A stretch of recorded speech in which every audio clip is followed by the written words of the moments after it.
Good thing I have the little tires. So my safety check, doing my old safety check on the Suburban today, and I'm going to mount those air horns in here today. But I need to mount that pedal assembly first.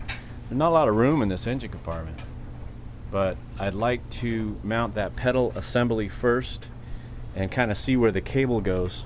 If all else fails, I could mount it here on the inside of the driver's inner fender well. Not the most ideal location because I'd rather have it out in front of the radiator making lots of noise. I could mount it along a frame rail here because you do have a lot of space just underneath this roll of the body here. Be a perfect spot for it. But I do get into the course of driving this thing on a regular basis. I do get into a lot of mud and dirt and stuff, and I don't want to get them into the horns. And then, of course, when I intentionally go messing around in the mud and stuff, it would really get bad. But let me put you on the tripod and let's see what we have here. That's how we ended things off here. This is the gas pedal out of an early 90s Toyota pickup truck. I lopped the little dealy-beel off of here. I bent a 90 into it, and then I TIG welded it onto the end here. So I reused that piece, which is kind of cool. This is the pull cable, hood release cable for I don't know, I think an early to mid 2000 Honda Civic. Doesn't really matter where it's from, but it's gonna work. That's all that matters. I made this bracket out of a piece of flat stock. Yeah, baby. And I TIG welded it in here, and then realized that it would actually function better to follow the contour of this angle, the angle of the dangle here when this guy gets pulled. So I cut a little pie shape out of here and bent it over and welded up the seam. So all I really need is, well, all I need is 3/4 of an inch of throw, and I get about 1.25 inches almost, just about 1.25 inches of throw there, and it works flawlessly, and it's pretty cool. I'm pretty excited. Yeah. Okay, the pedal's installed, and I think it's going to be mighty fine. Yeah. Honk, honk. Yep. Air horn, honk, honk. I was able to run the cable through an existing grommet hole. It was just a blank grommet that was in there, and it was the perfect size. It's just to the left of where the e-brake cable is. I don't know how well you can see that, or if you can, but it was just to the left of the e-brake cable, and it was a perfect size for the grommet that was already on this hood release cable. That's the way I normally drive. Vroom, vroom. Stop. Go. Stop. Go. Stop. Go. See the wear mark? See the wear mark on the brake pad? 1 foot, fellas. Hey. Hey. How you doing? How you doing? And honk, honk, honk. What's up? What's up? What's up? So I ran the hood release cable from the Honda right alongside the hood release cable for the Chevy. So it comes along here. This is the horn, the now horn activation cable. This is the hood release cable for the Chevy. And then it dips down there on the other side of the steering box. And then we climb under here. Oh yeah. Oh yeah. So I ended up mounting the horns. Originally I was going to mount them under to this plate here, which is the bottom radiator support, and I have a good inch or so here, but I didn't like the way they were hanging. The hangulation wasn't cool. So this is the sway bar. This is the cross member that the sway bar bolts to. I figured that's pretty stout, and that's right where this went. I ended up doing a nylon tube for the, I ended up doing the nylon tube for this little horseshoe between the air valve and the horn, because it was just easier to make that tight bend. I was having trouble getting the copper line to bend and not restrict airflow. This right here, I could practically make a 360-degree bend and it won't even kink. Hell, I probably have more money in brass fittings than anything else. These little boogers are expensive. But it's hooked up. There's the cable. The cable's hooked up. I did end up running copper line. I had about 25 feet of quarter OD copper line. I ran it along the frame rail. Pretty much followed, let's see if you can see it, Pretty much followed brake lines. There it goes. A bunch of mud still packed on my exhaust pipe. I really have to, I'm gonna get under here with a putty knife today and scrape things. But you see it's going down. Follows the frame rail, it enters in. I'll show you where it enters into the truck. Should I? Should I? So looking from the back forward, you can see the copper line. I ran it right along the top of the frame rail. Here's the fuel filter. This is the passenger side of the vehicle.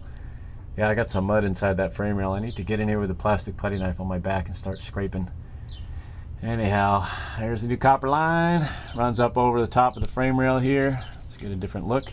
These bags are pretty cool. I usually keep them around 50 pounds at all times just because I like the way it makes the truck sit a little higher in the back. I like it. There's copper line. Let's roll around. Boy. Okay, the red line is for the airbag. Copper line is for, well, air horn. I have it coming in a hole on the inside of the quarter panel. I do have a grommet that'll fit over here. This is where, oops, these are the air conditioning lines for the rear air, which works. The AC works nice on this rig. That's where the coolant lines used to come in for the rear heater. And I pulled that out it was leaking when I bought the truck. I yanked it out, never put it back in, because it gets hot enough on its own. So let's go look inside. Yeah, I still got a bunch of tools and stuff in the back of the truck. But now this is where the old rear heater used to sit. These were the two coolant lines. This is where the motor, the electric fan motor, used to recess back in here, and there was this whole chingus that mounted here for the rear air. And I deleted that a long time ago. Never really filled the holes because it really didn't matter. Here's the airline coming out.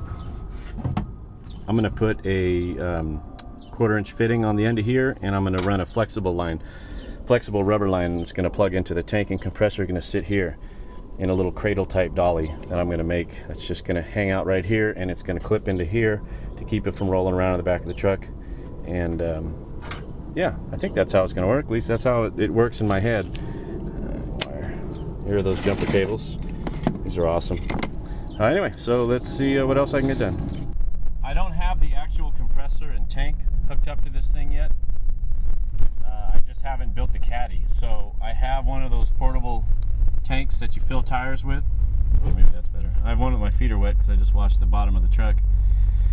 I know, goofy, right? Scrubbed the bottom of the truck. What did I do? Oh, I just plumbed in real quick one of those portable air tanks. Those Speed Air portable air tanks.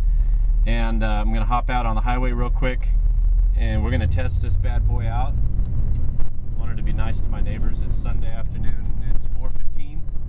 Would have been totally okay, but I got a pretty quiet neighborhood, and I don't want to be a D-bag, so let's see. Okay, anybody around me? It don't matter. Ready? What's with the windows up?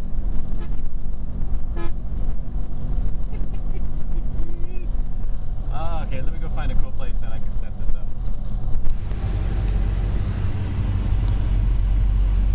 Whoa. Bye-bye, pigeons. Wow. That's pretty cool. Let's hear that from the outside. So this is what I've got going right now. I just have my Speed Air tank. I've got the hard line coming up. I'm going to be running a little tag line anyway to attach to the tank here. I don't want the rigid line going into that tank because I want it to be able to move a little bit and not cause any leaking issues. But it looks like that 1/4 inch copper line is going to be awesome. Oh yeah, I'm down to, I only put 100 pounds in the tank, and I'm down to 90. So let's step this off, starting at the front bumper, which is pretty much where the horns are. 1, 2, 3, 4, 5, 6, 3, 24, 25. That's about 75 feet. Let's see, where are we? There we are.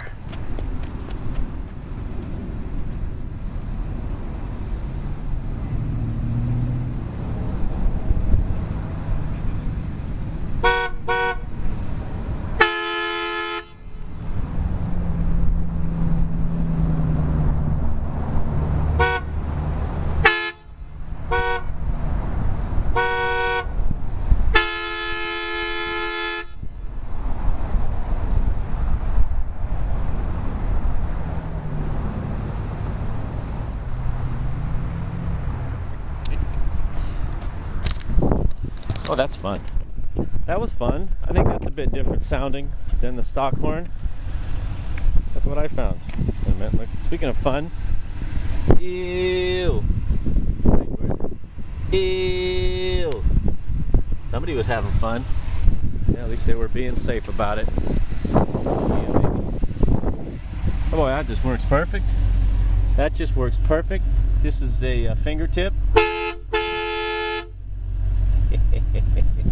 All that honking. Let's see what kind of air pressure we have left in here. 85. Whoa, that's a little close. Sorry guys, I can't even see this. Too close? I don't know. It's at 85 pounds. Doesn't matter. Winch. I gotta work on the compressor here in the next couple days. Get the little cart thing that I'm gonna build for that, so I can replenish my air supply. Go! Oh, there's somebody in front of me. All right, I gotta go before people start throwing rocks at me. Thanks for watching. See ya. Oh, the horns, they are blowing. The horns, they are blowing. Everybody toot your horns, because the horns they are blowing. I like it. I like it a lot. Woohoo!